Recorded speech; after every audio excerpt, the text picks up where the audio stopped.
Desde el 2009 ya hemos tenido la ocasión de que se celebre este foro en una tercera ocasión. Las condiciones económicas y políticas del continente han variado bastante, como lo habían hecho también en la transición del primer al segundo foro y en esta nueva transición también, aunque este es un evento que en sus objetivos siempre ha buscado convocar al liderazgo regional, liderazgo político, académico, económico, empresarios, gobiernos en sentido general, así como también miembros de la sociedad civil y todos aquellos que inciden de manera activa en la vida de nuestro continente, como una forma de analizar las realidades de la región y sobre todo tomar de forma conjunta decisiones en torno a cuáles deberían ser las políticas y las reformas a implementar por Latinoamérica en los años a venir. Precisamente ese es el tema principal en torno al cual se va a desarrollar esta tercera versión del foro, la hora de las reformas. ¿Qué debe hacer América Latina para convertirse en una región más democrática, próspera, equitativa y segura? Es un tremendo reto el que enfrenta el foro para poder abordar estas temáticas que son de las más fundamentales que tiene que enfrentar Latinoamérica en los próximos años y frente a circunstancias en las cuales evidentemente nuestro continente necesita asumir políticas que le permitan finalmente llegar a la esperada década de Latinoamérica. En este evento, como dijimos, organizado por Funglode Idea Internacional y la Pontificia Universidad Católica Madre y Maestra, queremos dar de inmediato la bienvenida al doctor Marco Herrera, director ejecutivo de Funglode, quien tendrá para ustedes las primeras palabras de bienvenida. Adelante, doctor.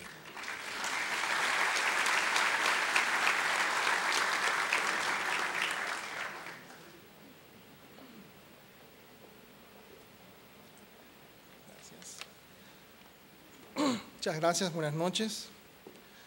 Doctora Margarita Cedeño de Fernández, vicepresidenta de la República, presidenta en funciones del Gobierno de la República Dominicana. Doctor Leonel Fernández, expresidente de la República Dominicana y presidente de la Fundación Global Democracia y Desarrollo. Doctora Laura Chinchilla, expresidente de Costa Rica. Doctor Vinicio Cerezo, expresidente de Guatemala. Doctor Luis Alberto Lacalle, expresidente de la República Oriental del Uruguay. Doctor Carlos Mesa Gilbert, expresidente de Bolivia, señor Eduardo Stein, ex vicepresidente de Guatemala, distinguidos invitados internacionales, autoridades civiles presentes, miembros del cuerpo diplomático acreditado en la República Dominicana y, lo más importante, apreciado público que de manera consistente nos apoyan de la forma más entusiasta en todas nuestras actividades. De manera muy especial, un saludo a todos nuestros invitados internacionales. Bienvenidos todos a este acto de inauguración del tercer Foro Internacional de Santo Domingo, la hora de reformas. ¿Qué debe hacer América Latina para convertirse en una región más democrática, próspera, equitativa y segura? Que estaremos desarrollando a partir de mañana y del cual esperamos realizar una revisión extensa de la actualidad de la región en estos temas de manera particular y lograr con la confluencia de este grupo de primerísimo nivel establecer de manera concreta las características que debe poseer una carta de ruta de la región para mejorar en las áreas mencionadas y convertirse en referencia mundial de manera positiva en sus niveles de bienestar, equidad y democracia. Y nos complace mucho anunciar que este tercer foro ha sido el que ha contado con mayor apoyo de personalidades y invitados a quienes hemos hecho el llamado mediante la invitación. Desde el inicio de este proyecto de un foro de análisis y discusión que hemos querido fomentar en la región, siempre hemos contado con una serie de participantes del más alto nivel político, académico, empresarial y profesional de América Latina. Y en esta ocasión, pues, no ha sido una excepción y hemos superado con creces nuestras expectativas, incluyendo, y de manera muy especial, la presencia de varios exmandatarios de la región, la cual en este año se ve esa delegación de mandatarios positivamente ampliada, diversa y extensa, como pueden ustedes observar, para provecho de los objetivos que nos trazamos desde Funglode e IDEA Internacional para la pertinencia de la creación de este foro en el año 2009. Y esto así nos llena de mucha satisfacción y sentimos que pues cumplimos con nuestro objetivo de manera superando con creces nuestras expectativas, porque contar con la suma de las experiencias que tenemos a nuestra disposición en este foro constituye un privilegio y una oportunidad que no podemos dejar pasar por alto. Están con nosotros un grupo de actores y líderes quienes han sido testigos de excepción y en muchos casos responsables directos de los avances y los logros que hoy como región podemos exhibir. Igualmente, este cúmulo de experiencia pues les otorga una perspectiva del panorama de América Latina que es única, tanto de sus retos como sus oportunidades. Contar con su participación en el foro, así como con la participación de los más de 50 invitados que nos acompañan, nos coloca en una muy ventajosa posición desde la cual podremos precisar las características, los retos que debemos enfrentar en América Latina y qué debemos hacer para ser eficaz en el avance de la región. Y ciertamente necesitamos de esa experiencia. Necesitamos por igual que estos espacios de reflexión se reproduzcan en toda la región y que sean cada vez más frecuentes. Esto así porque si bien América Latina y el Caribe tiene logros y conquistas que exhibir, el camino por delante que tenemos presenta varios retos. El reciente informe emitido por la CEPAL de esta semana da cuenta de un estancamiento en la reducción de la pobreza que se ha quedado estáticamente en un 28% de la población de la región.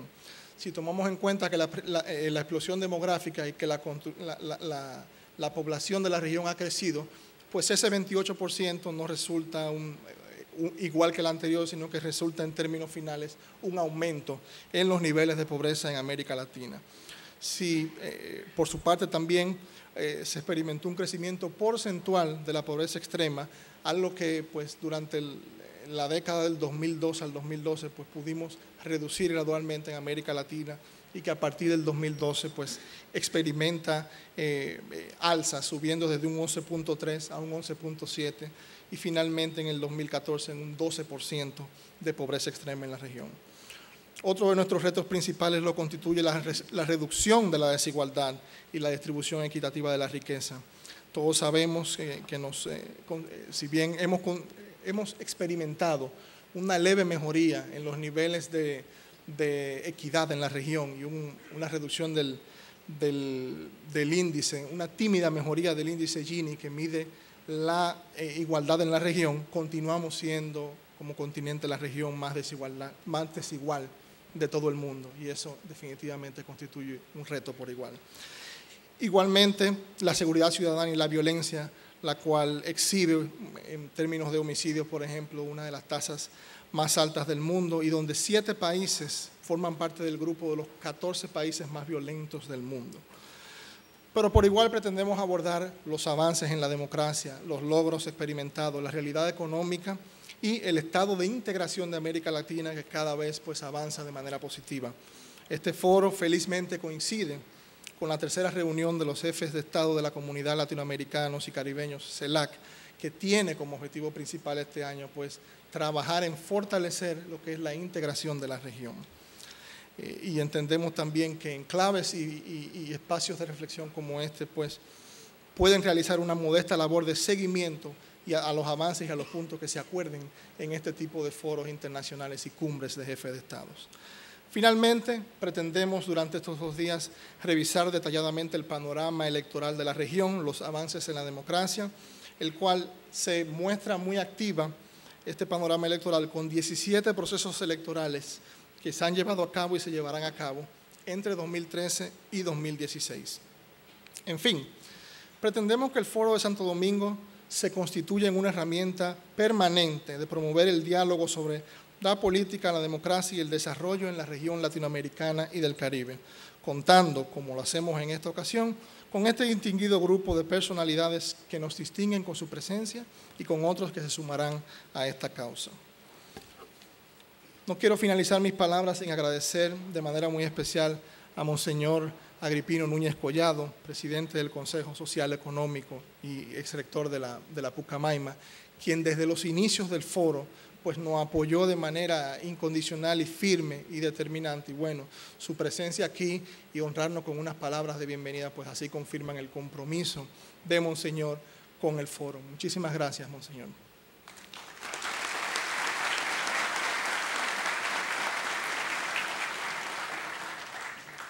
Igualmente a IDEA Internacional y a Daniel Sobato, quien desde que surgió esta idea, pues ha sido también uno de los principales propulsores de que con más frecuencia pues podamos contar con esta reunión y podamos pues concretar avances permanentes y fijos del foro. Y sobre todo nuestro agradecimiento a todos los invitados internacionales y los miembros de este foro. Gracias por acompañarnos, gracias por acudir a nuestro llamado, gracias por atreverse a embarcarnos con nosotros en esta noble tarea de, tomados de la mano, trabajar en la construcción de una América Latina posible, esa que todos anhelamos, esa América Latina más democrática, más próspera, más segura y sobre todo más equitativa. Bienvenidos, buenas noches.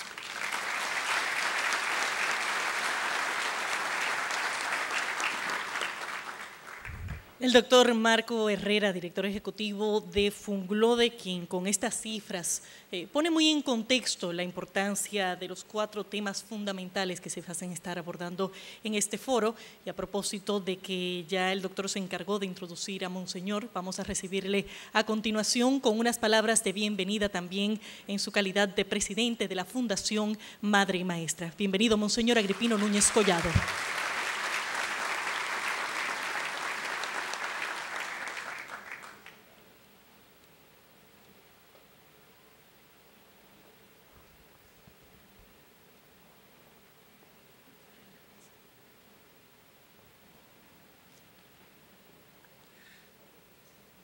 Muy buenas tardes, casi buenas noches.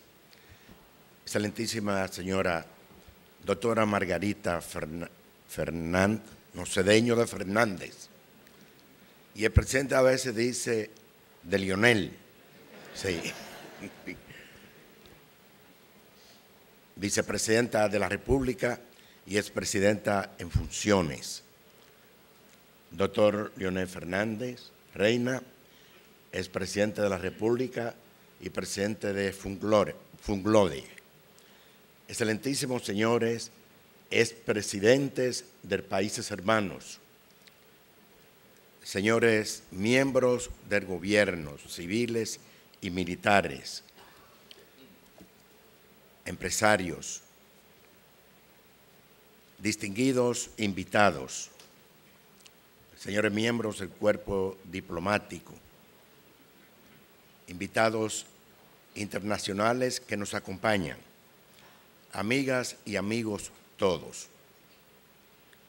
Para la institución académica que represento y para mí en particular, es de sumo agrado compartir el coauspicio de este tercer foro internacional con IDEA Internacional, la Fundación Global Democracia y Desarrollo, Funglode. El primer foro de esta naturaleza fue realizado, como se ha dicho, en el 2009 y se dedicó a valorar y evaluar los 30 años de la democracia en América Latina que se conmemoraban en ese momento. Ese periodo ha sido el de mayor extensión de la democracia en la región. El segundo foro, realizado en el 2011, colocó en la mesa la discusión, colocó en la mesa de discusión un conjunto de temas como la democracia y el desarrollo, la cohesión social, la seguridad social, que fueron enfocados a la luz de los logros alcanzados y también se realizaron los puntos vulnerables y la prospección. Este tercer foro internacional de Santo Domingo, que hoy se inaugura, retoma los temas del anterior, que todavía siguen siendo prioritarios, pero esta vez con una orientación práctica y de fondo que plantea la interrogante de cuáles son las reformas de políticas públicas, acciones y garantías necesarias para una América Latina democrática, próspera, equitativa y segura. luego de la crisis financiera y de la pausada recuperación aún en curso, se ha planteado que estamos ante el cierre de un ciclo y la apertura de otro, todavía pendiente de definición. Recientemente, la Comisión Económica para América Latina y el Caribe, CEPAL, en un análisis del año 2014, alerta sobre el estancamiento de la reducción de la pobreza multidimensional y vislumbra una reducción del ritmo de generación de empleo en un ambiente de desaceleración económica en la zona. Precisamente, el tema de la pobreza forma parte de la agenda de la CELAC que se ha mencionado, reunida en Costa Rica, haciendo eco a la afirmación de la CEPAL de que el modelo existente no baja los niveles de pobreza. Por otra parte, los estudios sitúan un pequeño grupo de países en América Latina con logros significativos en términos de la democracia. Sin embargo, se ha considerado que la mayoría de los países latinoamericanos, partiendo de la democracia electoral, todavía necesitan lograr una democracia de la ciudadanía y de las instituciones para alcanzar mayores niveles de calidad democrática. En las actuales circunstancias mundiales y regionales, parece pertinente el análisis para saber si la ampliación y diversificación de los avances económicos, sociales y del régimen democrático existente en América Latina puede lograrse efectivamente con la participación del Estado, los instrumentos de las instituciones y las políticas actuales. La convocatoria a este cónclave es una invitación a sopesar la pertinencia de los cambios que se requieren. El mandato que sugiere el título de este foro es de imaginar las necesarias reformas sustanciales, posibles y viables. Esperamos que este encuentro de análisis y debates arroje luz sobre estos problemas cruciales y aliente el impulso en el camino de la esperanza de mejores condiciones de vida para la gente de esta región. La presencia de calificados participantes, como ya se ha señalado, entre los que contamos con especialistas latinoamericanos provenientes de otras experiencias regionales, representantes de organismos internacionales, organizaciones sociales, funcionarios públicos y políticos, de manera particular, constituye un motivo de esperanza la presencia de los expresidentes que honran este encuentro y que, por su experiencia en el manejo de los asuntos de Estado, son actores de primer orden en la conducción de políticas públicas y están en excelentes condiciones de aportar ideas y sentido de dirección. Otro tema que será objeto de discusión es el de la seguridad, como se ha señalado. Este tema se ha incorporado porque es una preocupación sentida y las causas y condicionantes que confluyen en ese fenómeno aún no han sido erradicadas. Por su incidencia, este foro continuará la reflexión iniciada en los dos anteriores sobre el complejo problema de la delincuencia, estado y configurar,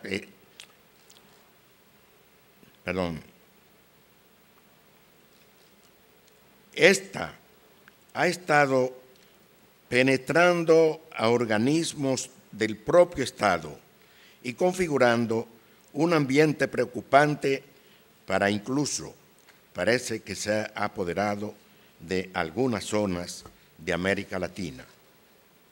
Sabemos, sin embargo, que para encarar eficazmente esta situación se deberá avanzar con más reflexiones y análisis que propicien la búsqueda de pautas de acción y cambios institucionales.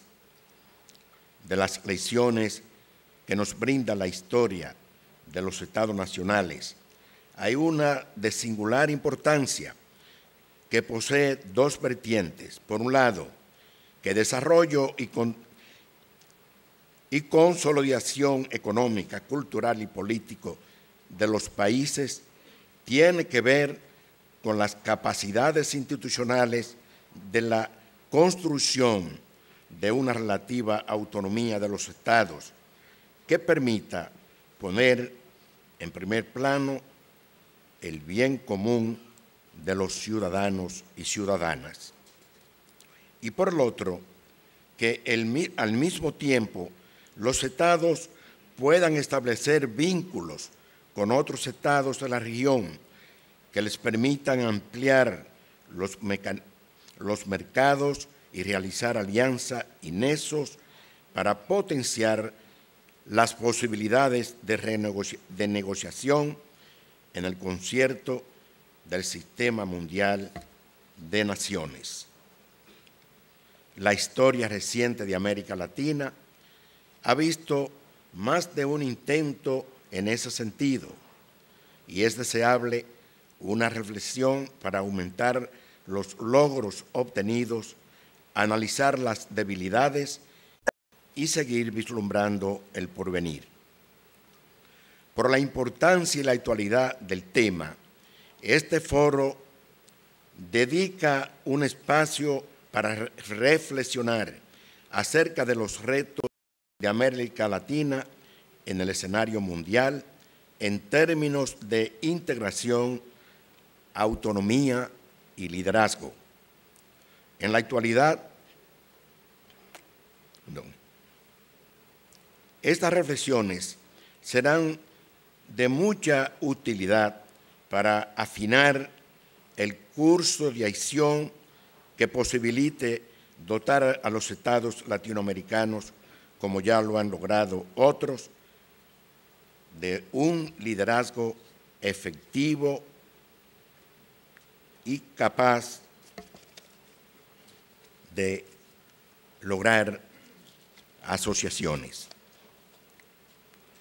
Confío en que, con la bendición del Señor y los aportes de las mentes lúcidas y claras y las experiencias vividas por los participantes en este foro, desde aquí se pueda hacer un importante aporte orientado a la superación de los problemas que integran la agenda de este encuentro internacional de Santo Domingo. Muchas gracias.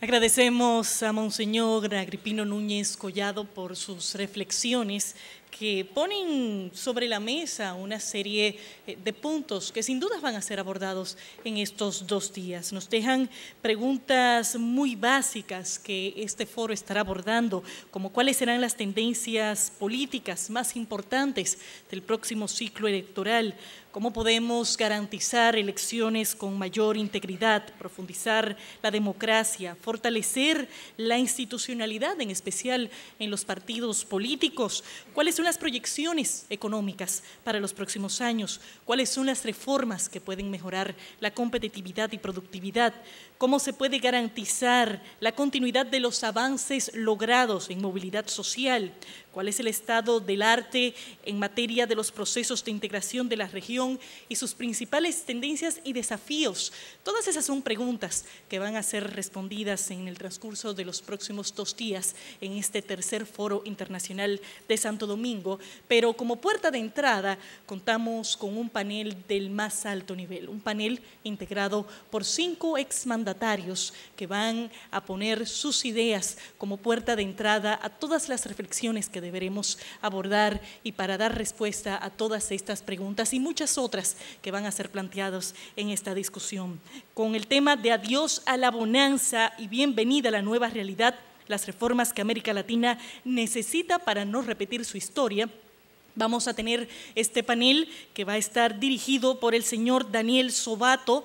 Va a ser moderador principal, pero además es representante de IDEA Internacional y por lo tanto anfitrión también de este evento, para quien quiero pedir un fuerte aplauso de bienvenida.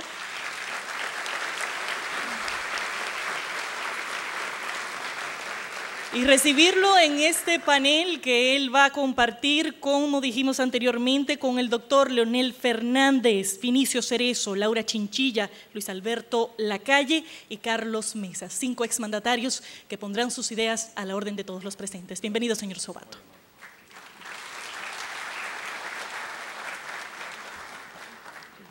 Muy buenas noches a todas y todos.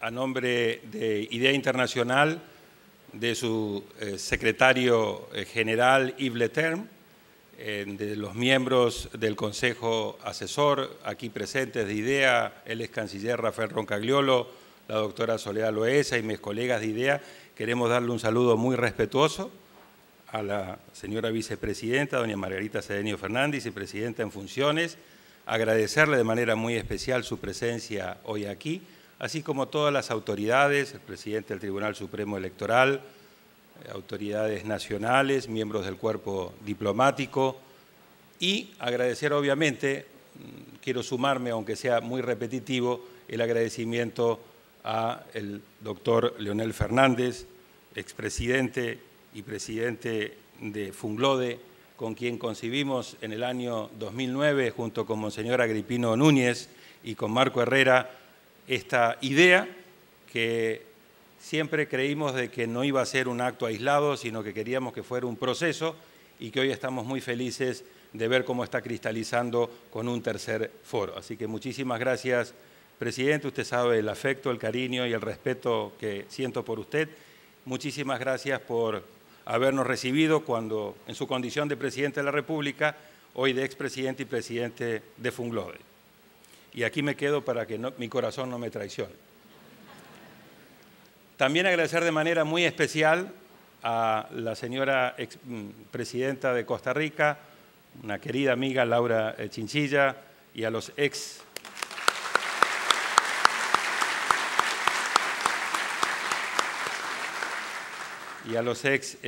presidentes Vinicio Cerezo,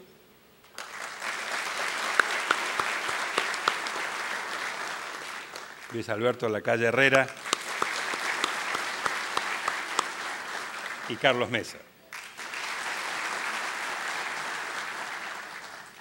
Decía que para el secretario general Yves Leterme, que lamentablemente pide sus excusas, que no puede estar aquí hoy presente, para mis colegas de IDEA y para los miembros del Consejo Asesor de IDEA Internacional, es un gran privilegio estar nuevamente aquí en República Dominicana en compañía de un calificadísimo grupo de expertos que reúnen liderazgo político, rigurosidad académica y un enorme cúmulo de experiencia.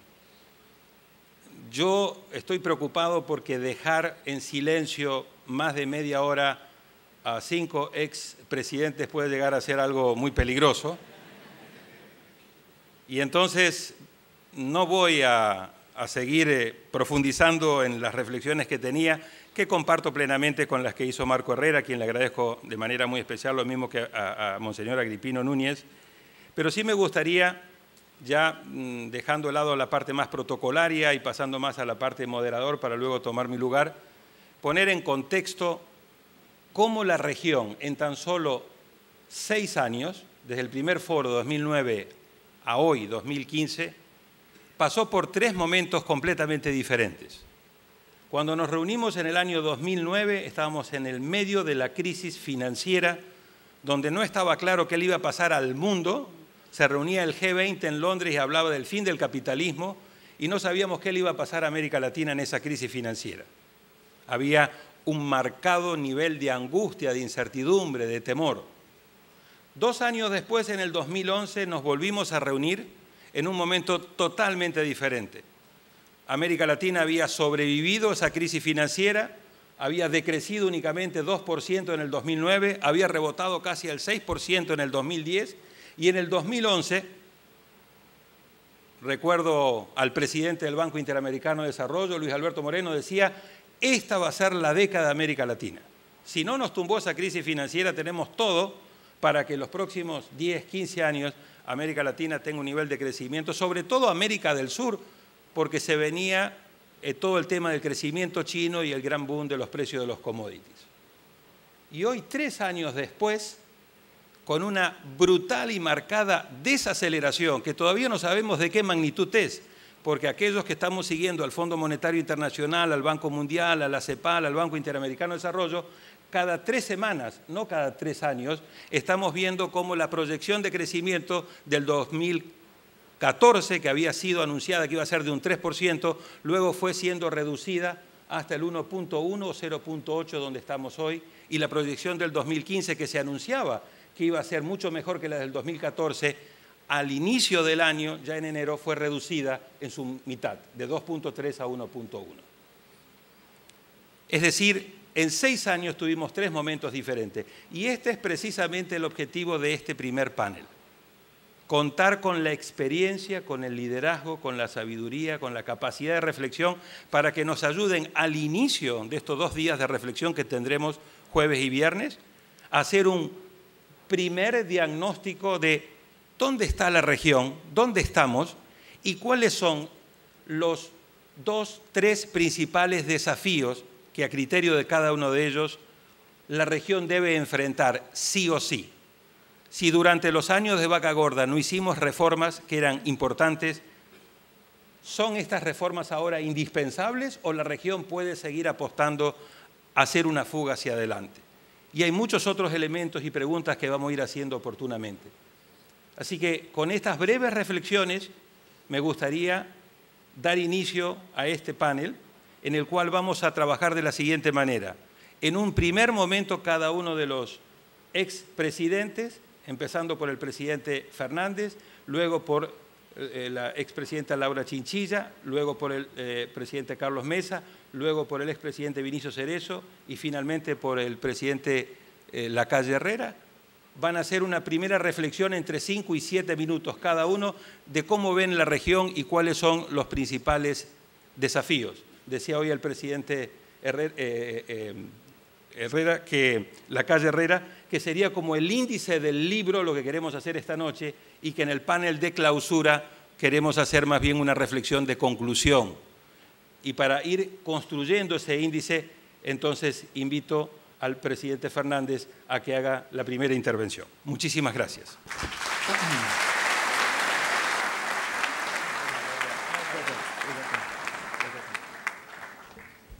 Muchas gracias, Daniel. Antes, por supuesto, de responder tu pregunta, quisiera expresar mi regocijo por la presencia de tan distinguidos amigos aquí esta noche y espero que puedan recibir la hospitalidad y el calor solidario del pueblo dominicano mientras estén aquí con nosotros.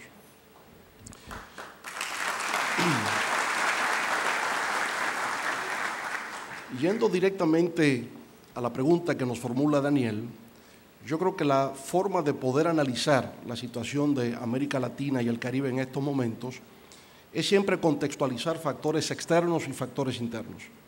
Porque aunque podamos hacer reformas en el plano local, en el plano doméstico, en un mundo que se caracteriza por la globalización, requiere necesariamente contar con un entorno internacional favorable. Y lo que hemos visto en el mundo y por supuesto en nuestra región es que a partir del año 2007-2008 se produce un fenómeno económico que ha sido el más importante en la historia de la economía mundial de los últimos 80 años. Desde la Gran Depresión, que se inicia con la caída de la Bolsa de Valores en octubre de 1929 en Nueva York y que abarca la década de los 30, hasta el 2007, 80 años después, es el acontecimiento más importante. Ahora, esta gran recesión global en la que aún estamos en el mundo, fruto de un problema de burbuja inmobiliaria que se convierte en crisis financiera y posteriormente en crisis económica, afortunadamente en América Latina no se tradujo en crisis financiera. De manera que fue crisis financiera, o sea, quiebra de bancos para países desarrollados, empezando por Estados Unidos, la quiebra de Lehman Brothers, JP Morgan, Chase Manhattan y bancos en Europa. En América Latina no ha quebrado un solo banco como consecuencia de este problema. Sin embargo, esta crisis financiera y económica sí ha tenido impacto en América Latina, empezando por el aspecto comercial. El comercio internacional inmediatamente se redujo, fruto del impacto de la crisis financiera. Y claro, al producirse una disminución del comercio internacional, hay una caída de los recursos fiscales por parte de los estados y por vía de consecuencia una disminución en la inversión pública. Y eso se pudo constatar fundamentalmente en el año 2009, cuando hay una reducción drástica del crecimiento económico en todos los países de la región. Ahora, hacia el año 2010, como bien apuntaba Daniel, ocurre lo contrario. Aquí mismo en la República Dominicana, que habíamos tenido una tasa promedio de crecimiento anual de un 7.5% como promedio, en el año 2009 se redujo a 3.5%. No estuvimos negativos, pero prácticamente crecimos a la mitad de lo que estábamos acostumbrados. Pero de repente, al año siguiente, en el 2010, crecimos al 10%. ¿Y por qué crecimos al 10%? Porque hubo una inyección de recursos, en el caso nuestro, provenientes del Fondo Monetario Internacional, para reactivar la economía sobre la base del gasto público. Y pudimos crecer a un 10%. Es decir, se aplicaron políticas anticíclicas que momentáneamente permitieron una recuperación del crecimiento económico. Ahora bien, ni América Latina, ni Europa, ni el mundo han podido salir de la crisis. Y fundamentalmente creo, Daniel, que tiene mucho que ver con la política divergente asumida por el G20. Inicialmente el G20 se reactiva para dar una respuesta a la crisis económica. Y hay unidad de criterios cuando se reúnen en Washington, cuando se reúnen en Londres, cuando se reúnen en Pittsburgh, pero la reunión que tiene el G20 en Corea del Sur en el año 2010 marca una división acerca de cómo enfrentar la crisis económica. Y por un lado se plantea la política de Estados Unidos, la política del presidente Obama, en el sentido de que esa crisis económica se va a poder enfrentar mediante políticas de estímulo al crecimiento y reducción del desempleo. ¿Cómo se traduce eso en la práctica? ¿Qué quiere decir política de estímulo? Que el Estado norteamericano va a intervenir con políticas neo-keynesianas estimulando el crecimiento. Como Obama tiene un Congreso republicano adverso, no puede hacerlo por una política fiscal expansiva, sino que tiene que hacerlo por la vía monetaria, en este caso con una combinación del Departamento del Tesoro y la Reserva Federal, que es el Banco Central de los Estados Unidos, mediante la colocación de bonos mensualmente que llegaron a ser de 85.000 millones de dólares, la economía norteamericana fue inyectada de recursos frescos y eso es lo que ha permitido, primero, que no colapsara y, en segundo lugar, que tuviera un modesto crecimiento económico que ya para este año, el 2014, este año que acaba de transcurrir, se ha situado en un 3,2%. Es decir, la economía norteamericana da síntomas de que ha empezado una tendencia a revertir los efectos de la crisis.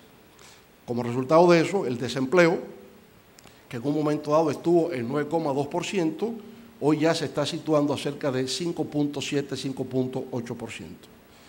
Europa asumió una postura radicalmente diferente. La reacción europea frente a la crisis fue la de la austeridad, el recorte al gasto y atender el problema de la deuda soberana. Resultado de esto es que en los últimos 7 años Europa ha tenido una tasa promedio de crecimiento de 0,2%. En vista de que Alemania, que ha jugado un rol importante en que los demás países de la Unión Europea, en lugar de políticas de estímulo al crecimiento, adoptaran políticas de recorte al gasto público, bueno, pues hoy día de lo que se trata es de cómo reproducir la experiencia norteamericana. Y por tanto el Banco Central Europeo, que estaba renuente a jugar un papel activo, ahora empieza, con recientes declaraciones de Mario Draghi, va a empezar justamente a colocar bonos como forma de reactivar ese crecimiento. En Estados Unidos, además de la colocación de bonos, hubo una política orientada a tasa cero en los préstamos, como una forma de generar liquidez, de que hubiera dinero circulante, el dinero que se toma prestado, una tasa de interés cero por ese préstamo. Europa viene a lo mismo. Por tanto, el primer síntoma que estamos viendo con miras hacia el futuro es que se están alineando la economía europea y la economía norteamericana en una misma manera de enfrentar los estragos de la crisis.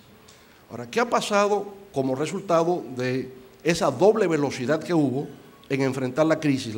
El modelo norteamericano de política neo-keynesiana, monetarista, de crecimiento y de reducción del desempleo, y la política de austeridad y recorte en Europa. Que China, que venía creciendo a una tasa promedio anual de un 12%, disminuye sus exportaciones hacia Europa.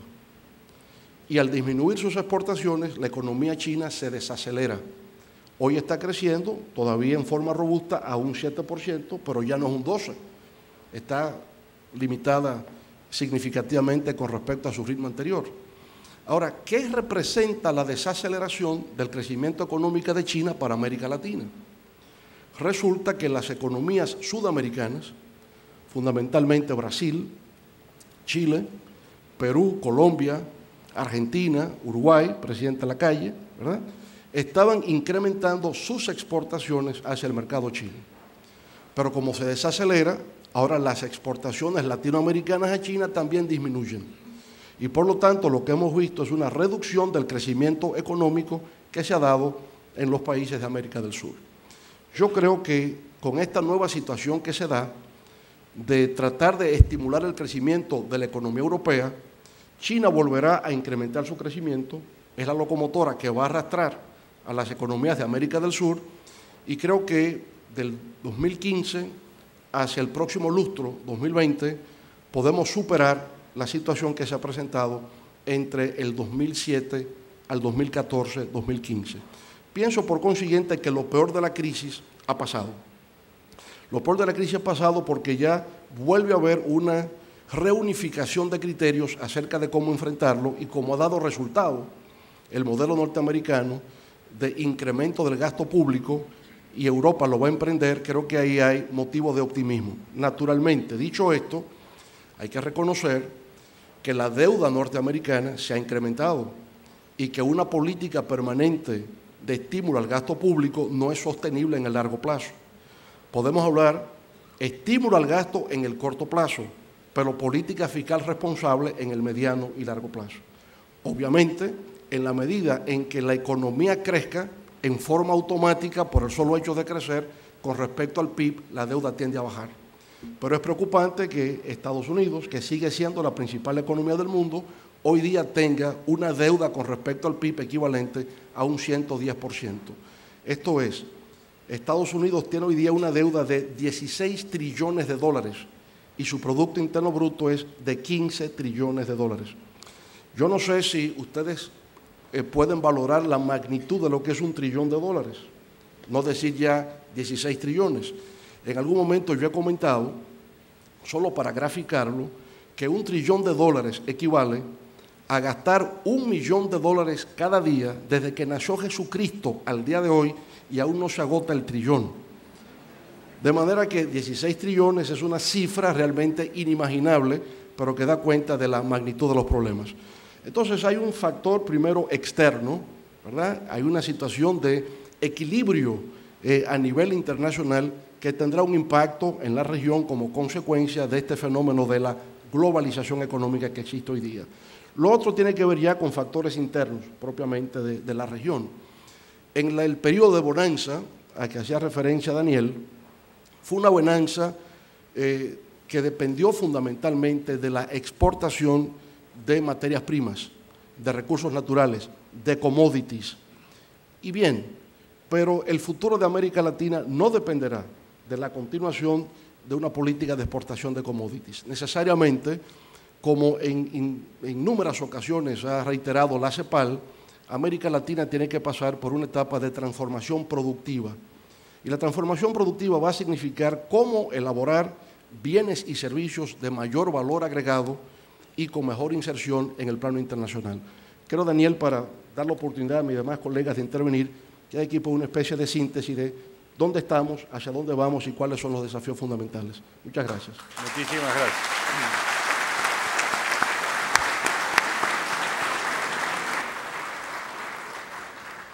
Muchas gracias, presidente Fernández. Le vamos a pedir ahora, por favor, a la presidenta Laura Chinchilla que nos honre con su presentación.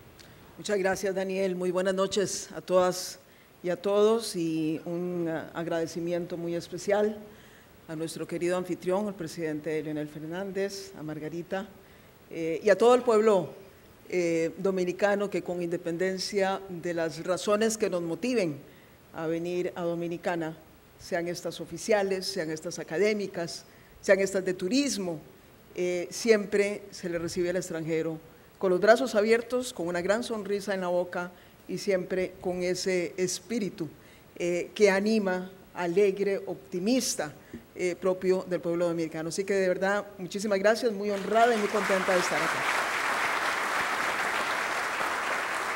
Y además yo creo que todos agradecemos que los minutos que se le asignó al presidente Fernández los haya invertido en precisamente hacer algo que él tiende a hacer de manera muy clara y muy rigurosa y hasta didáctica, porque la verdad que por primera vez logro comprender esas cifras.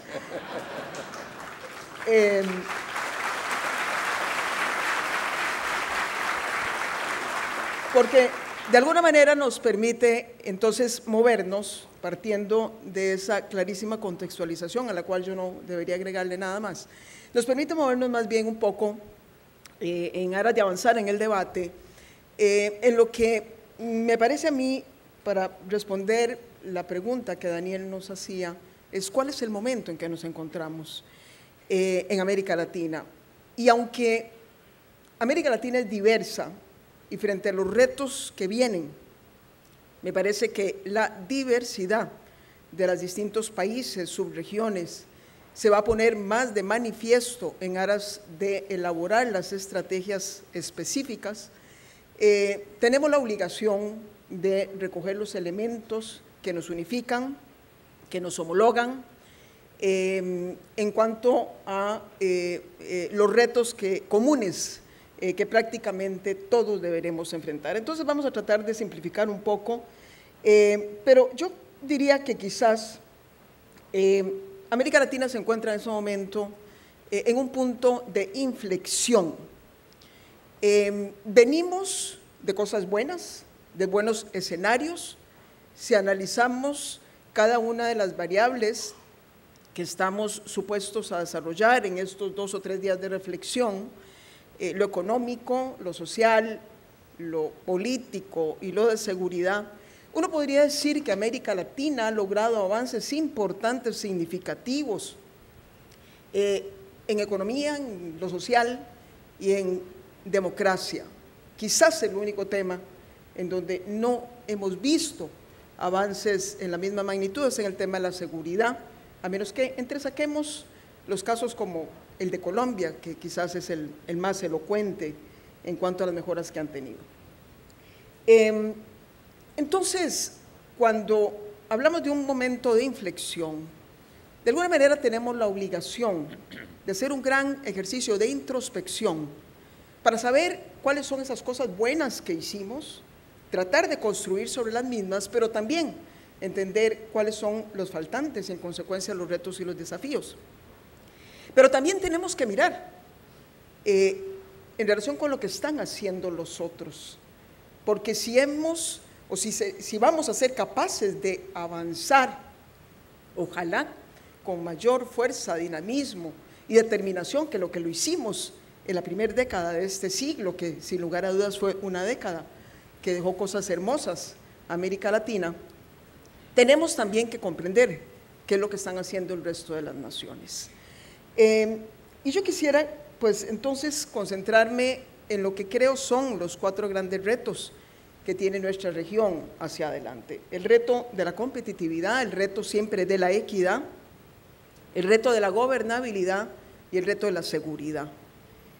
En estos 4 ejes hay avances, pero también hay desafíos que tendremos que enfrentar.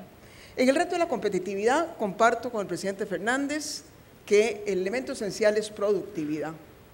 Pero ahí tenemos grandes paradojas que resolver, porque no solamente estamos obligados a añadir mayor valor a lo que hacemos, porque ni las economías dan para seguir sobre la ruta de la sobreexplotación de los recursos naturales, ni tampoco podemos seguir creciendo sobre el precio de esos recursos naturales que en el pasado nos facilitó el crecimiento. De manera que o agregamos valor a todo lo que hacemos, y eso es fundamentalmente educación, recurso humano, para poder generar más riqueza en todos los procesos productivos, pero también comprender, y esta es una de las grandes paradojas a las que nos vamos a tener que enfrentar en relación con el reto de la competitividad, que si bien la demanda interna fue clave en el crecimiento para algunas de las economías en años anteriores, no vamos a poder seguir dependiendo de esa demanda interna.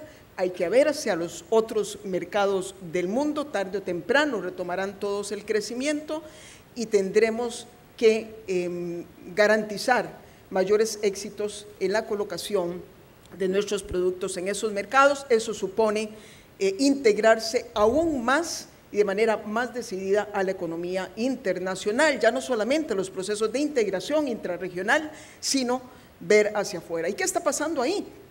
Ahí están pasando muchas cosas, pero quizás a mí lo que me produce más vértigo es el esfuerzo de los grandes países por avanzar hacia los megatratados comerciales como la Alianza Transpacífica y el Gran Tratado del Atlántico, que creará el gran mercado Europa-Estados Unidos, y estamos a la vuelta de la esquina para que eso suceda. En materia de equidad, muy brevemente, me parece que vimos también hermosos avances, disminución de pobreza, generación de empleo. La clase media por primera vez es más grande que los sectores pobres de nuestro continente, de nuestras naciones.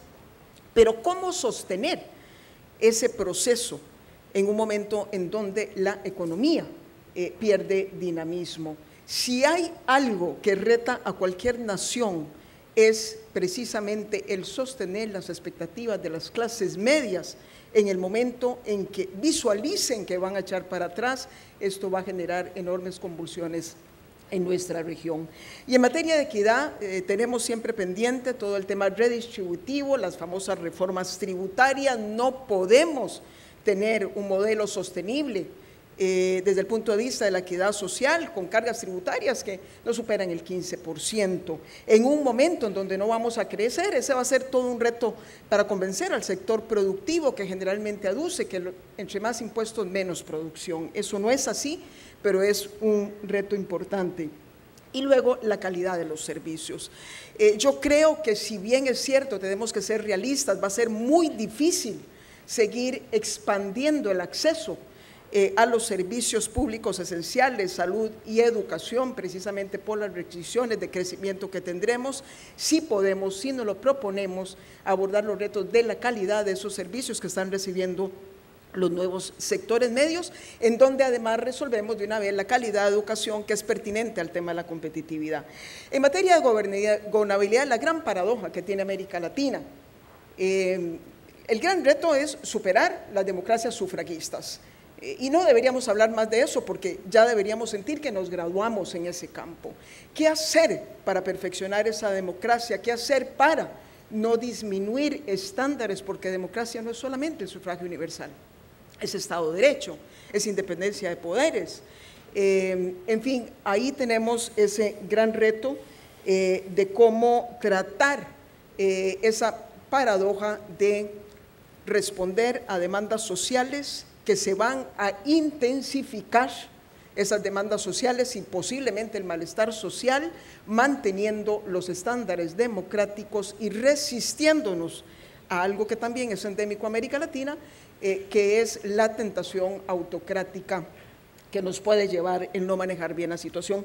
Y termino con el reto que le mencionaba de la seguridad, en donde yo, pues prácticamente en estos pocos minutos, dejaría de lado todo lo que tiene que ver con seguridad ciudadana frente a la delincuencia común.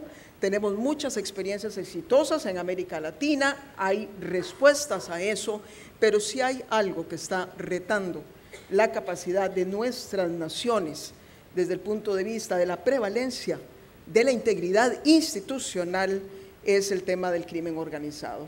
De manera que eso serían un poco, lo que me parece es una fotografía, según yo la veo, del estado de la situación de la región en este momento. Muchas gracias. Muy bien.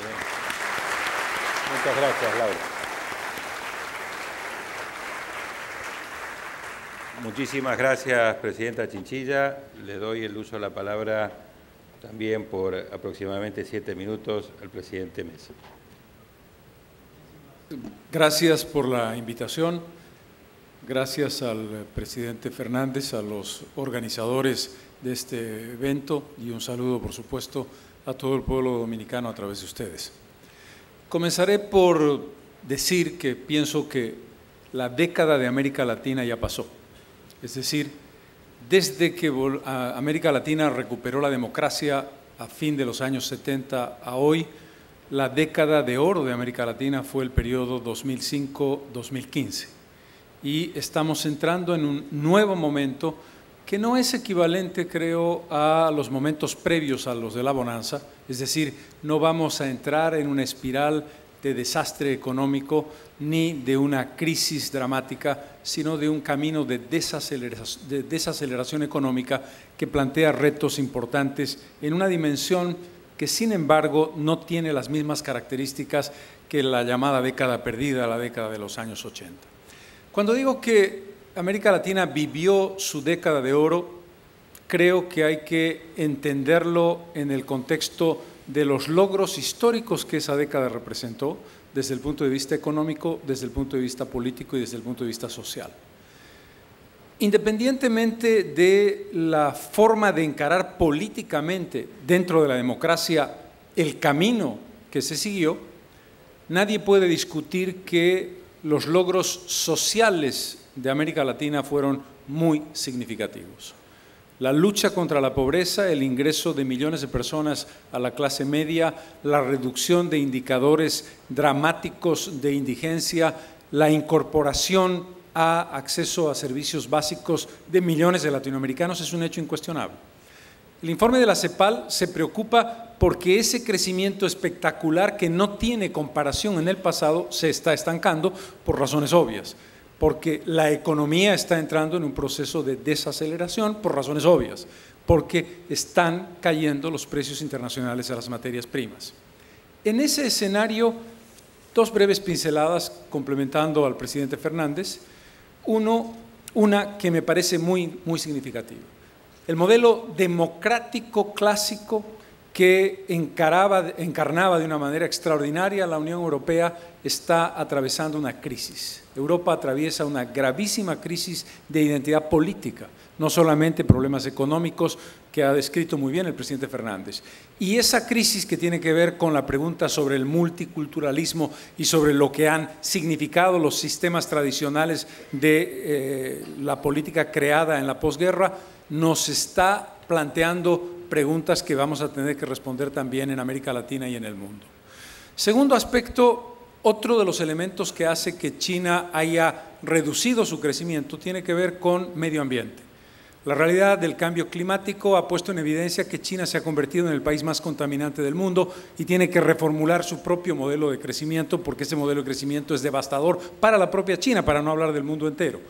Y el aspecto obvio también, la competitividad del mercado de trabajo chino ha disminuido en la medida en que han crecido las expectativas y la inserción a la clase media de trabajadores que antes recibían 1 y que hoy día piden 10 o piden 100, por razones que tienen que ver con la comparación del estándar de vida que China está logrando.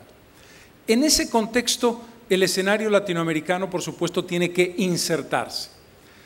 No hemos podido responder y no encuentro todavía con claridad cómo vamos a responder una pregunta que nos venimos haciendo desde que comenzó la bonanza económica.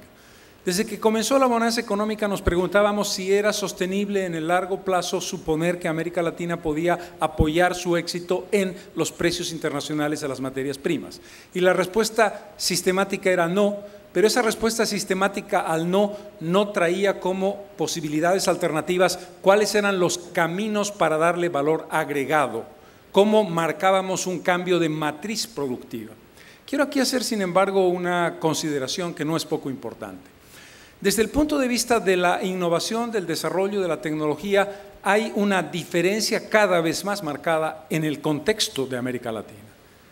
Si uno mira a México, o mira a Brasil, o mira a Colombia, o mira a Chile, está mirando un tipo de desarrollo y un tipo de diversificación sin haber roto la dependencia de las materias primas, que es distinto al que se vive en países de América Central o en países de América del Sur con desarrollo relativo menor.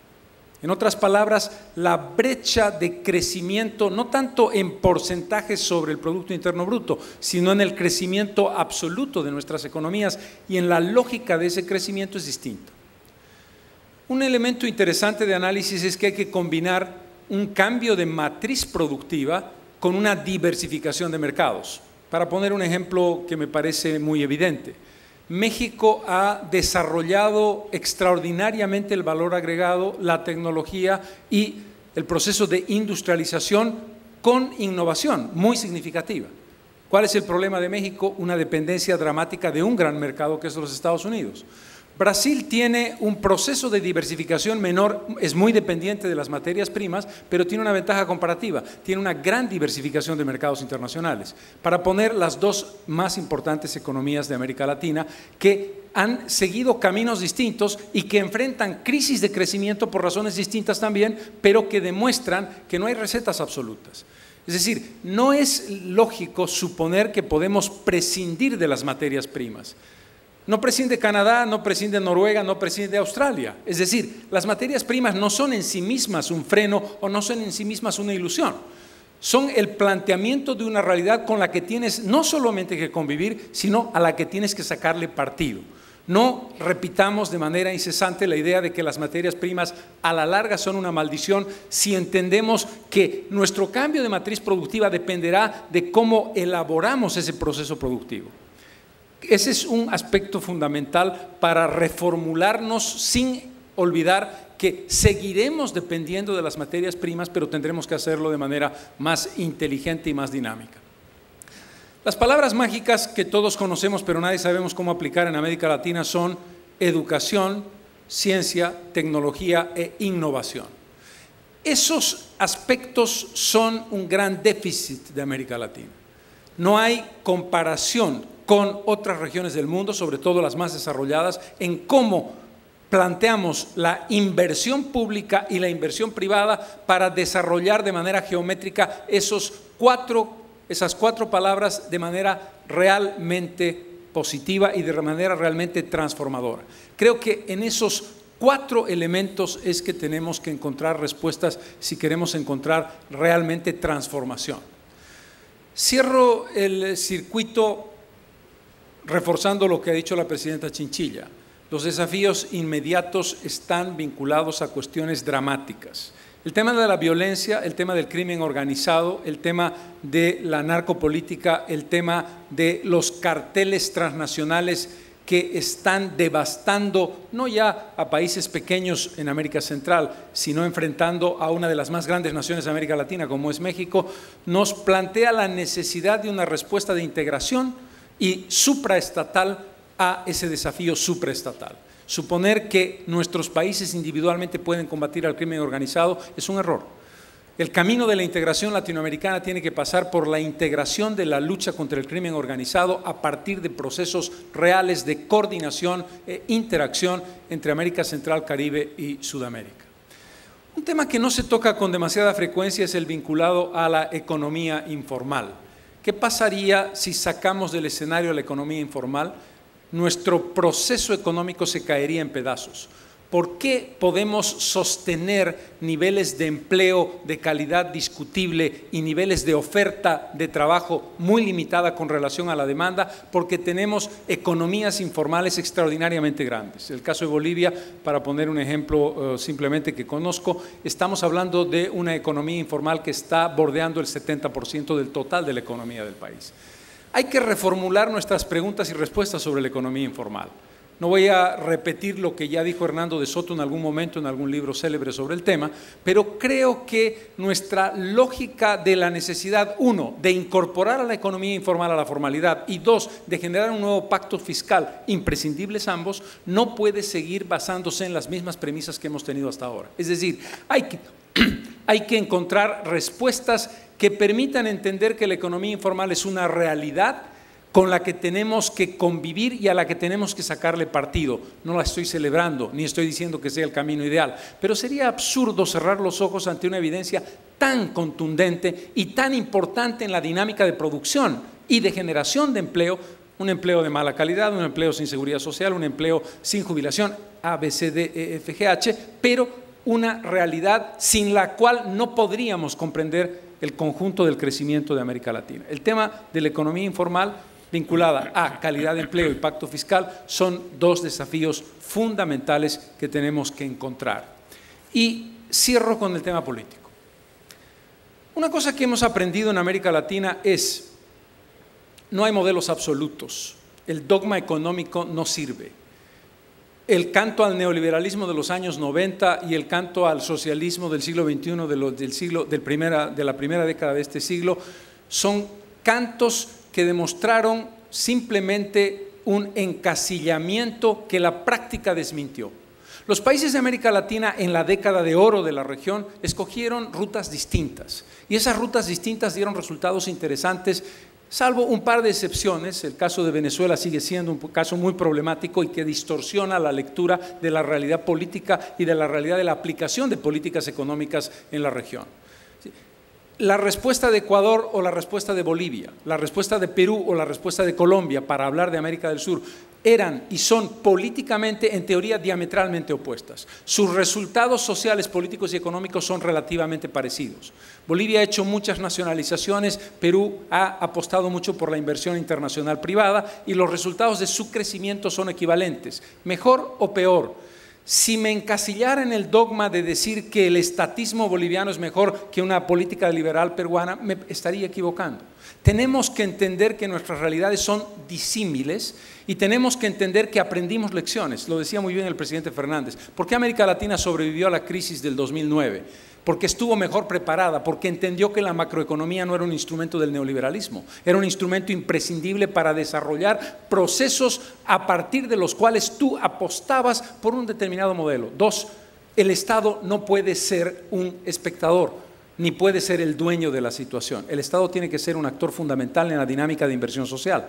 El Estado tiene que ser un inyector de inversión pública cuando la inversión privada falla, pero no sustituirla. En otras palabras, Estado es necesario, mercado es necesario y el dogma tiene que morir. El dogma neoliberal o el dogma del socialismo creo que son elementos absolutamente falaces en el contexto de la realidad de cómo aplicó América Latina sus desafíos. Y finalmente, dentro de la política, la cuestión de el autoritarismo, lo que siempre defino como el corazón autoritario con el celofán democrático.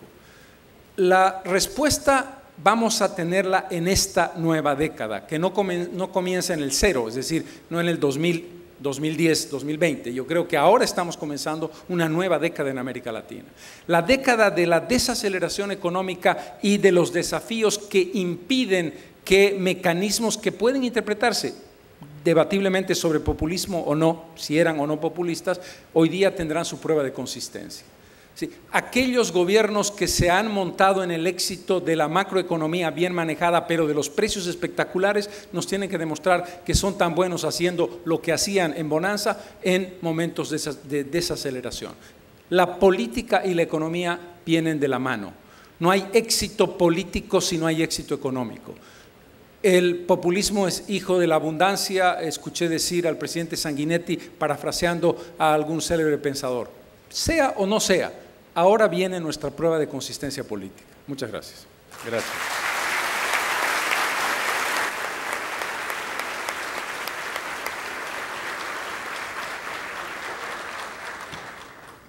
Muchas gracias, presidente Mesa. Le vamos a pedir, por favor, ahora al presidente Vinicio Cerezo que nos haga su presentación. Bueno, en primer lugar, yo también quiero agradecer profundamente a la señora vicepresidenta y presidenta en funciones que nos esté acompañando en esta discusión. Creo que es muy valiosa su presencia y nos motiva mucho a profundizar en el tema. Al presidente Fernández, por supuesto, y a todos ustedes de la República Dominicana, porque le hacen sentir a uno en este país como que uno es parte de ustedes y parte del país, de también que uno al llegar aquí se siente el cariño, el amor de todos los dominicanos.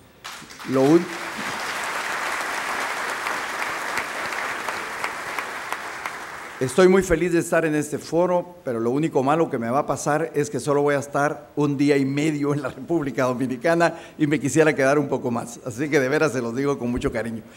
Miren, yo me quiero meter un poco en otra línea. Estoy compartiendo absolutamente lo que se dijo desde el presidente Fernández, la descripción sobre la situación económica del mundo, de América Latina, sobre lo que han dicho la presidenta Chinchilla y por supuesto Carlos Mesa. Comparto totalmente sus planteamientos, pero me quiero meter en otro tema. Yo creo que los últimos 20 años en América Latina han sido probablemente los años más exitosos para la dirigencia política de América Latina.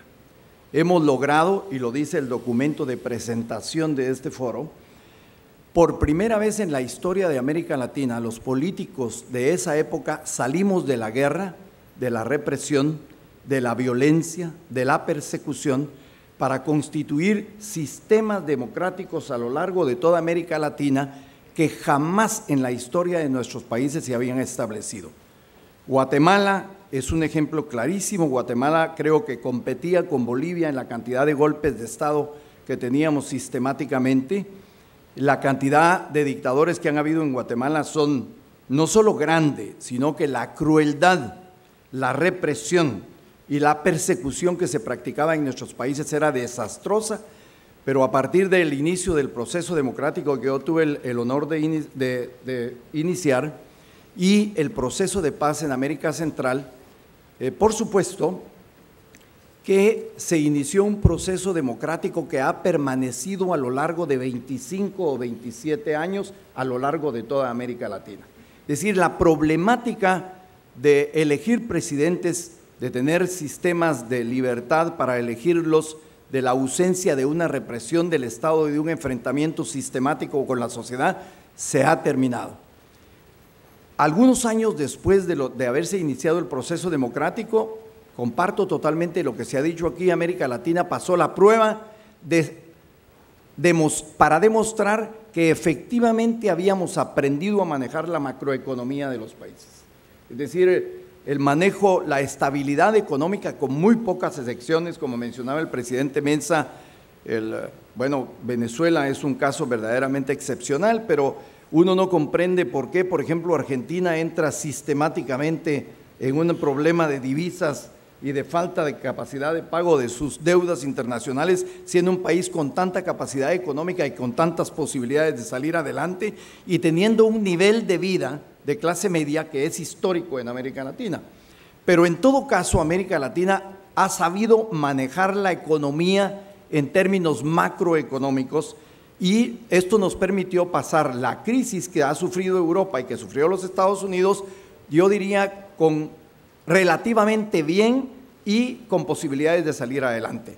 Tuvimos un crecimiento muy importante en la década anterior, al punto de que se decía en aquella época, lo dijo Cepal y lo dijeron grandes escritores de América Latina, que América Latina había dejado de ser el continente de la esperanza para convertirse en el continente de las oportunidades. Pero a lo largo de este tiempo nos encontramos con una serie de fenómenos que tienen que ver más con la política, con las decisiones políticas que con la economía. Indudablemente el crecimiento económico de nuestros países ha permitido la acumulación de capital, que era uno de los requisitos fundamentales para el crecimiento económico, ha hecho que se amasen fortunas suficientes para que nuestros inversionistas no solo tengan la capacidad de invertir en nuestros países, sino que puedan salir a invertir a otras partes. Se mira en la República Dominicana inversiones de guatemaltecos y de otros inversionistas de otras partes del mundo. Los guatemaltecos están invirtiendo en América del Sur, en Brasil, están invirtiendo en Paraguay. Las dos más grandes inversiones de Paraguay en este momento son de un coreano y de un guatemalteco. O sea, la capacidad económica de nuestros empresarios, la capacidad económica de nuestros emprendedores ha sido suficientemente buena como para sacar adelante y mantener algunos niveles de crecimiento económico razonablemente aceptables. El promedio para América Latina, de América Central, por ejemplo, que ha sido uno de los países con mayores problemas de crecimiento económico, es del 4%, superior a muchos países grandes de América del Sur y por supuesto muy superior a Europa y a otros países del mundo. Pero entonces el problema no es de carácter económico para nosotros. Evidentemente estamos pudiendo manejar la economía. El problema es un problema de gobernabilidad, de seguridad y de inclusión de todos los sectores de nuestros países. La problemática básica de nuestros países es un problema humano, porque produjimos un modelo de desarrollo y de crecimiento económico que no era ni incluyente, ni participativo, ni promotor de oportunidades para todos los sectores de la población. Y la ausencia de esas oportunidades nos ha conducido a ser, en América Central, por ejemplo, Guatemala es uno de los países, bueno, toda América Latina es la región más desigual del mundo. Somos los países de uno de los más altos crecimientos económicos del mundo, pero somos la región más desigual, donde existen la mayor cantidad de desigualdades. Guatemala es un país donde hay una enorme concentración de capital en el 5% de la población y unos enormes niveles de pobreza. Es decir, tenemos el 35% de pobreza extrema y el 60% de la población en niveles de pobreza, de intolerancia, que nos ha conducido incluso a tener gravísimos problemas de crecimiento de las personas y de desarrollo de las personas por los malos niveles alimenticios que tienen la mayoría de los guatemaltecos. Entonces, el problema fundamental que tenemos que enfrentar es de carácter político, porque América Latina ha superado los dilemas de la guerra, ha superado los niveles de las crisis económicas, pero tiene que enfrentarse a lo que no ha querido hacer durante toda la historia de América Latina, y es la de construir un modelo de desarrollo que permita la participación de todos los sectores de la sociedad en las ventajas y en los beneficios del crecimiento económico, y por supuesto tiene que propiciar la inclusión, la lucha contra la marginación de todos los sectores, que son los que crean las condiciones para que las nuevas patologías del mundo moderno, como el crimen organizado y el narcotráfico, se aprovechen de esas masas de población, de pobres que no teniendo ninguna otra alternativa, tienen que comprometerse con la violencia, con la búsqueda de dinero fácil para tener alguna posibilidad de participación. Y entonces tenemos que enfrentarnos a una decisión de fondo. Por eso digo que es una decisión de carácter político. ¿Vamos a seguir siendo el continente de mayores desigualdades del mundo o vamos a atrevernos a invertir, a preocuparnos y a crear las estructuras necesarias para apoyar al mejor recurso que nosotros podemos tomar y tener, que es el recurso humano de América Latina? Yo acabo de estar leyendo un estudio interesantísimo de cómo se produjo el milagro coreano. ¿Cómo se hizo para que Corea, que era hace 50 años un país más pobre y con menos y más desigual que América Latina, en ese momento sea uno de los grandes tigres del mundo asiático, en donde hay mayores niveles de pobreza y que está impactando tecnológica y con inversiones a todo el mundo. Y leí una frase de un intelectual coreano de apellido Kim, considerado uno de los grandes creadores del fenómeno del milagro coreano, y decía él: nosotros nos encontramos después de la guerra de los 50 con un problema. Éramos un país, después de la guerra, destruido por la guerra, que no teníamos recursos naturales de ninguna naturaleza. Y entonces tomamos la decisión de invertir en el mejor y el más grande recurso de Corea, los seres humanos, la gente.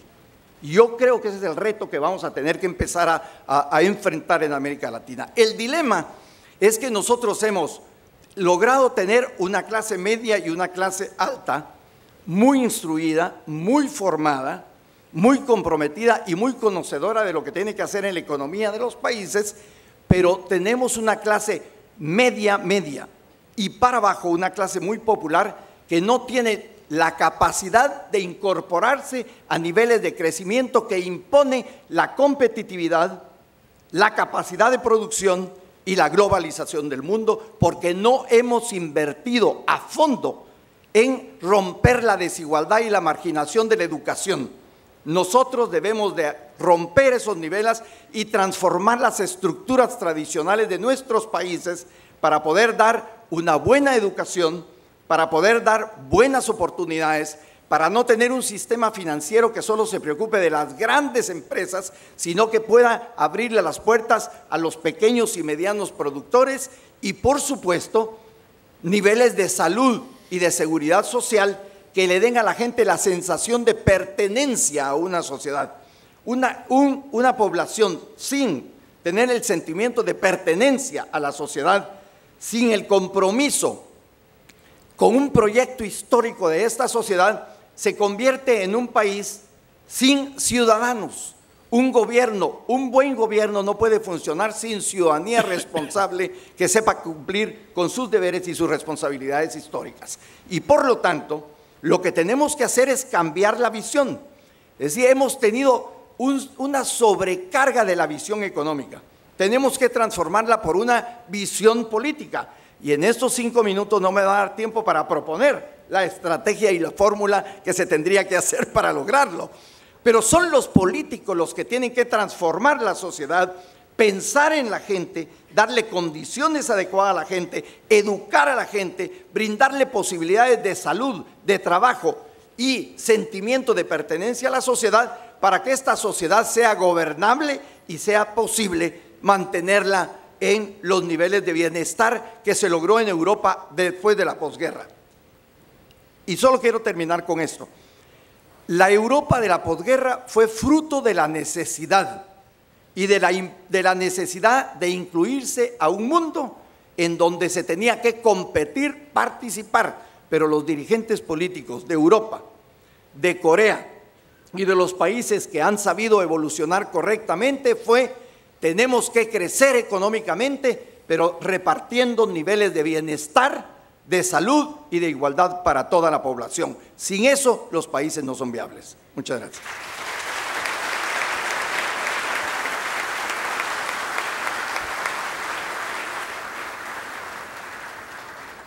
Muchas gracias, presidente Benicio Cerezo. Le deseo dar el uso de la palabra al doctor y presidente Luis Alberto Lacalle Herrera.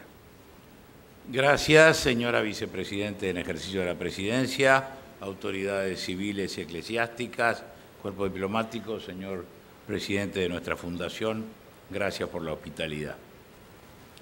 Vamos a estar trabajando estos 2 días y los que tengan la valentía de acompañarnos durante todo el tiempo, les pido que noten la redacción de la pregunta de hoy, que es la que está aquí atrás, que se fijen que el último día tenemos una convocatoria bastante parecida, que debe hacerse para convertir en una región más productiva. Entonces, como decía muy bien Daniel, el índice es hoy la tarea en estos días y las conclusiones en ese momento. Más que nunca hoy América Latina no es una, ni es 2, ni es 3, ni es 4. Depende del criterio que utilicemos. Normalmente usábamos el geopolítico, el Pacífico era una unidad, Caribe, América Central, Golfo de México, el tradicional concepto, Brasil una unidad en sí mismo, el Río de la Plata otro, pero ahora ya las categorías se han mezclado, porque tenemos los populismos, tenemos los regímenes más liberales en cuanto al comercio, es decir, es cada vez más difícil encontrar una sola solución o una sola receta. Yo diría, la bonanza, ¿qué pasó? Y aquí tenemos que ver cómo reaccionaron los países frente a la bonanza. Y es el viejo cuento de las hormigas y las cigarras. Países como Chile establecieron un fondo de equilibrio fiscal con las rentabilidades de los grandes precios del cobre, y con ese fondo tienen un amortiguador financiero para los momentos en que haya dificultades. Otros países, por ejemplo Bolivia y Uruguay, en materia de deuda y de reservas, hicieron las cosas muy en serio. Bolivia tiene, más allá de que lo ubicamos en el plano del populismo, reservas que Carlos sabrá mejor que yo, son enormes, una solidez tremenda, porque el amigo Evo, toda la parte indígena y socialismo, pero cuando hay que cuidar las finanzas, criterio de buen padre de familia. Uruguay, mi país, en un gobierno con el cual no tengo nada que ver, pero ha tenido la buena idea de sustituir su deuda en dólares por deuda en pesos. Le cambió la denominación, con lo cual está muy cubierto en un enorme porcentaje. Decíamos entonces, ¿qué tenemos que hacer? Bueno, de los que actuaron bien, copiar, y de los que actuaron mal, no copiar o revertir las medidas. La regla fiscal, por ejemplo, no es aceptada por determinados tipos de gobierno, pero es la del viejo almacenero y de nuestras madres, que son las mejores ministras de Economía del mundo. Es decir, se gasta lo que se tiene y no se gasta más de lo que se tiene. Me parece que eso es universalmente aceptado, menos por determinados gobiernos. Por ejemplo, el gobierno de mi país aumentó el gasto de una manera feroz y en unos rubros que no son elásticos, que son 35.000 empleos públicos más, el 1% de la población, en un país que tiene 230.000 empleos públicos y 3 millones de habitantes. Entonces, ¿cómo puede hacer para retroceder? En cambio, otros países aprovecharon para invertir. Entonces, es distinto el aprovechamiento de la bonanza. De la misma manera que cuando se habla de las famosas commodities, bienes fungibles, le podíamos llamar en castellano, no son iguales todas. Fíjense ustedes, el petróleo, en este derrumbe que ha tenido, sus resultados son distintos. Para mi país es fantástico. Si tuviéramos un gobierno que no se quedara con la plusvalía, ¿no? Porque se queda para cubrir el déficit. Si lo trasladara a los combustibles, salvaríamos gran parte de la competitividad. En cambio, para Venezuela y Ecuador es una noticia espantosa. Para otros, para nosotros es buena. Y dentro de los commodities yo creo que una cosa son los minerales, el propio petróleo, y otra cosa los alimentos. Porque los alimentos siempre van a ser necesarios. Y la gran productora de alimentos es América del Sur y América Central y los Estados Unidos. América es la reserva de alimentos más grande de la humanidad. Y eso siempre va a tener una cierta capacidad de llevarnos adelante en la medida que los gobiernos no molesten, que los gobiernos cuando se ponen a molestar son fantásticos. Yo había pensado en una disertación más larga y había hecho políticas económicas y sociales como hacemos siempre, pero voy a incorporar al índice algunas cosas que me parecen importantes. Fortalecer los partidos políticos. Miren que esto no es un tema que yo lo defenda gremialmente, sino que tenemos avanzando los corporativismos. Las visiones corporativas no son las que convienen a la totalidad de la sociedad. Son legítimas, tienen que existir y las vamos a defender. Pero la visión del empresario o del sindicalista es necesariamente parcial. Los partidos políticos representan a la totalidad. Y defendernos frente a otra presencia muy buena, nadie tiene nada que decir de ella, pero son las ONG convertidas en pequeños partidos políticos. Nosotros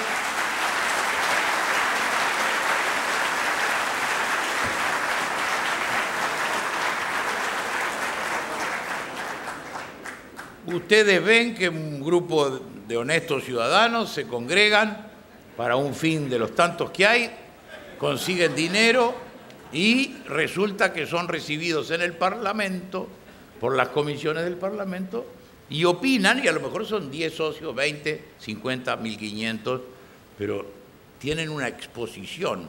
La combinación de ONG más medios de comunicación a los partidos políticos nos sortean. Y nosotros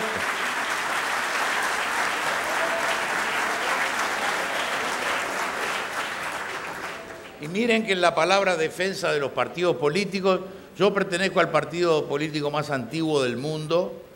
El Partido Nacional del Uruguay tiene 176 años de vida y el Partido Colorado también. Somos el sistema de partidos más antiguo. Porque nos pueden ayudar a remediar una grave situación, que es la indiferencia democrática. Hemos tenido en países muy democráticos, que no voy a nombrar, pero es muy común, comparecencias cercanas al 50% de los electores. ¿Qué quiere decir eso? Cuando la gente se amputa su posibilidad de cambiar y de opinar y de dirigir los asuntos. Es un gravísimo problema en dos sentidos. Cuando la indiferencia de la gente con capacidad dirigente es la falencia de las clases dirigentes de sus deberes, porque esas clases se acuerdan de los derechos generalmente, pero tienen deberes, como marca nuestra conciencia proveniente de la doctrina social de la Iglesia, que es la que a nosotros nos abre y nos ilumina el camino.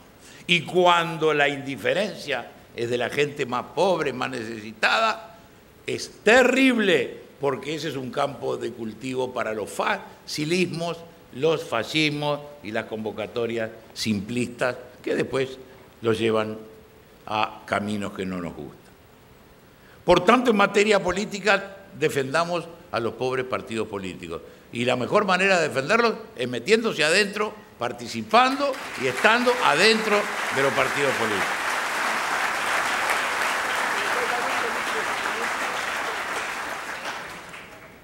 Decía el presidente Leonel sobre los Estados Unidos y el quantitative easing, que fue la manera que salieron de la crisis. Hay que acordarse o no olvidarse que Estados Unidos emite contra el mundo. El dólar no es una moneda igual que la nuestra, el peso de aquí o el peso argentino o lo que sea. No tiene límites porque es moneda de reserva.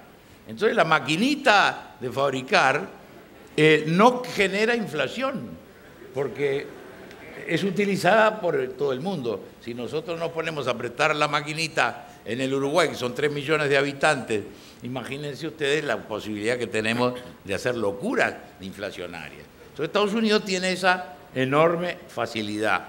Pero ha sido bien que Estados Unidos saliera adelante, porque yo creo que nosotros vamos a un destino de integración americana. Y otra cosa que quería marcar es no más integraciones con sentido político. Terminemos con el modelo europeo. El modelo europeo ahí tiene sus problemas, tiene razones para buscar la paz, la concordia entre Alemania, Francia. Bueno, muy bien, ese no es tema nuestro. Nosotros necesitamos integraciones económicas, comerciales. Nada más ni nada menos. Fíjense ustedes lo bueno que ha sido el NAFTA y el lío que tenemos con el Mercosur, donde por impulso de estos gobiernos que se dicen parecidos, tenemos parlamento y tenemos tal, pero no nos venden, no nos compran. Argentina nos cierra las posibilidades y el Mercosur muy lindo, pero hay parlamento, eso sí, nadie sabe para qué está. Nosotros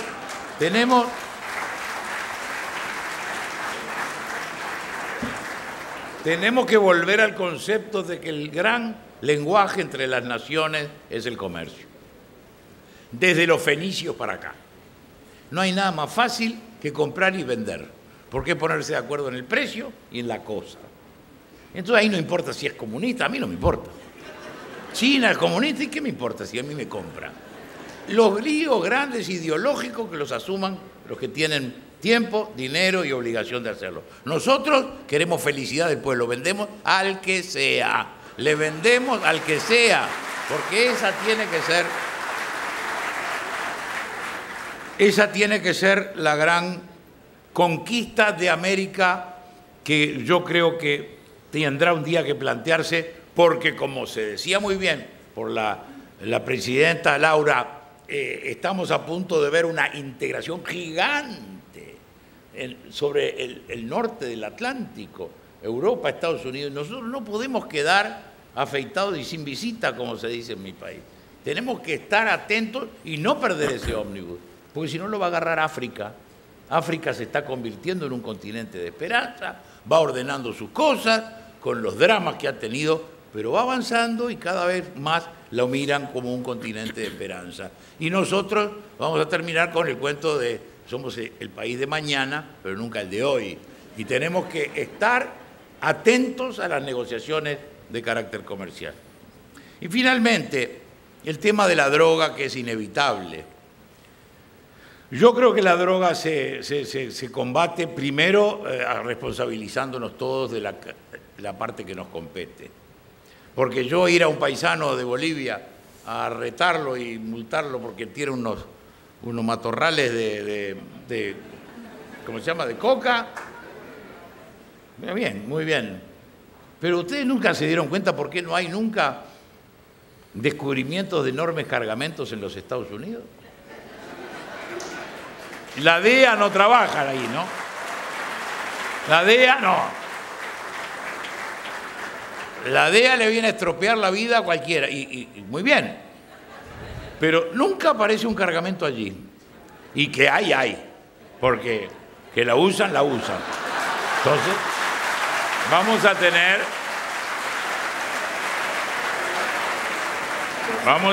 que plantear la guerra a la droga en todos los frentes. Porque nosotros ponemos los muertos, y los campesinos que ganan una platita. En definitiva, toda la vida han mascado coca y nunca les molestó mucho eso. Pero el vicio, el hedonismo, el placer, que es lo que provoca, eso es tema de las sociedades de alto nivel. Y todo esto se resume en educación. Si nosotros no volvemos a educar en valores y no volvemos a enseñar destrezas, que son los dos objetivos de la educación. Valores, fabricar gente. A veces nos olvidamos, la escuela fabrica gente buena, gente solidaria, trabajadora, respetuosa de los mayores, respetuosa de la autoridad, y al mismo tiempo le enseña destrezas en un mundo en el que cada vez ya cada trabajo va a tener un componente técnico.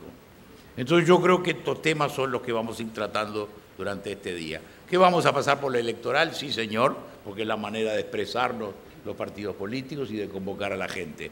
Pero yo creo que por este lado van a ir las cosas. Muchas gracias.